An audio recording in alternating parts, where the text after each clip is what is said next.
Hi, I'm Yannis Roussos, the product manager of the memory group, and I'd like to take you through what we're planning to achieve in GitLab 15.1, which is scheduled to be released on June 22nd of 2022. So let me take you through our top priorities. Our first top priority is investigating the Puma long-term memory issues that we see.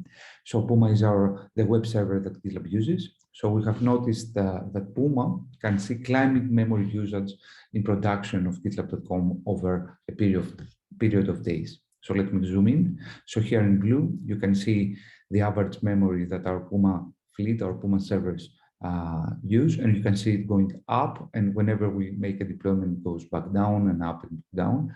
But during weekends, when we don't run any deployments, you can see it's very evident that it goes up and up and up until we do the next deployment on a Monday morning.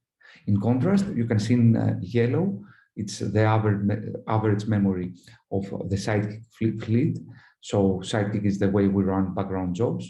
And you can see it also having some variance and going up and down. But during the weekend, when we don't have a lot of traffic, you can see it plateauing, which is what we would expect also for Puma. So that indicates to us that we may have a potential runaway memory issue, and we want to investigate and find the root cause and fix the problem. It may be just a Ruby heap fragmentation or a memory leak or whatever it is. It affects the performance of our servers, and we want to figure out what the problem is and fix it.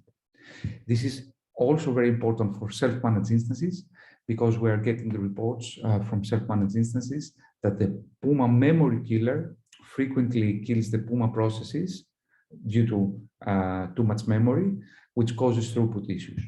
So this will, once we figure out and fix the root cause, we will hopefully affect and help a lot with our self-managed instances. As a secondary follow-up, we also, after the investigation completes, we may also increase the max memory per Puma, which by default is a little bit too low. So we may increase it a little bit more, like we have done in GitLab.com. That's why we don't see those restarts at all in GitLab.com.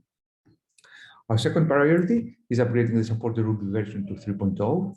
So during 15.0, we reached a major milestone. So now we have a green Ruby 3 GitLab build. And so that means that we are now running a secondary pipeline against the Ruby 3 every few hours. So our next steps for 15.1 will be to remove any additional blockers that we may have and continue with achieving having Ruby 3 builds for all GitLab components and libraries. Our next top priority is creating SLIs and SLOs for global search. So let me show you how global search works. This is an amazing feature the global search group has built. So if I search here on the top pane, we have this search bar. If I search for performance optimization, for example, not like that. Yeah, I added NN here. Yeah. So you can see that with the global search feature, we can search over most features that we offer. We are searchable in GitLab. So for example, here I'm searching, I have searches for on epics, all epics that reference performance optimization, or I can search for issues that relate to the search terms, merge requests, and even code, which is an amazing new feature that the global search group is working on. And I find it very useful when I try to find things in our code. So this is a catch-all. This is a huge feature where we can search all over the place and against completely different things in GitLab.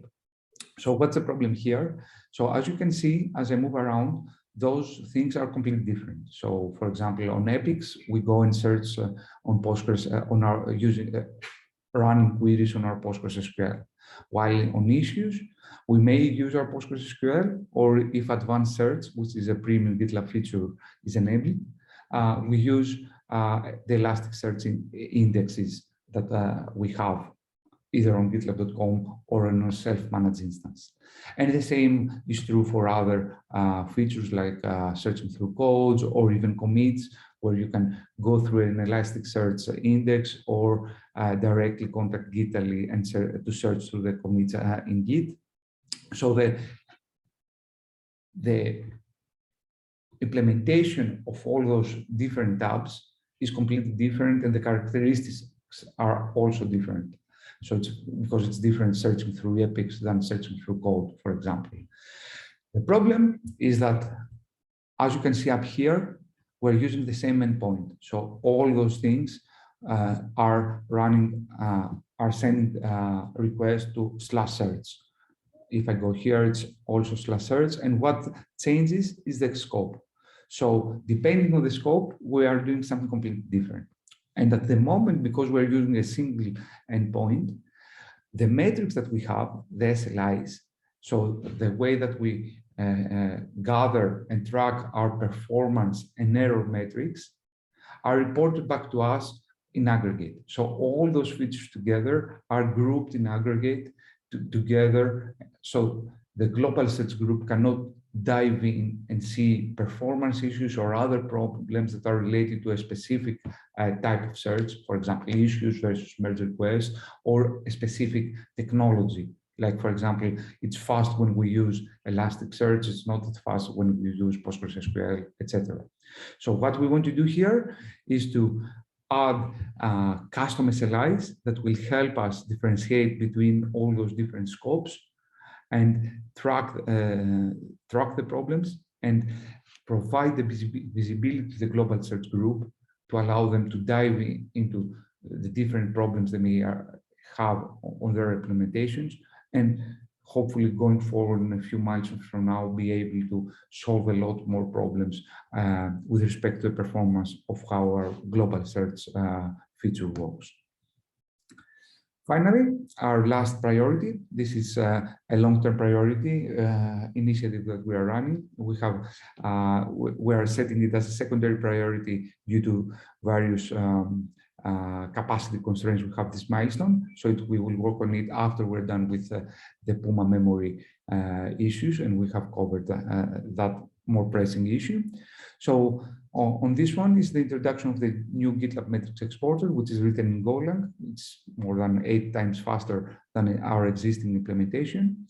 So our next steps, we're focusing now on phase 1. So we're trying to make the exporter production ready, and our focus is on running it in a sidecar mode together with the rest of the Ruby, the GitLab, alongside the GitLab Rails code. So that the end goal here is that when we are done and we're successful, we will be able to replace all the various in-app Ruby exporters that we have right now. And going forward, in a few milestones, we will work on phase 2 to run the GitLab exporter in standalone mode in its own container, which will allow us to replace all the exporters. So those are the top priorities for the memory group for 15.1. Thank you for watching, and talk to you next milestone.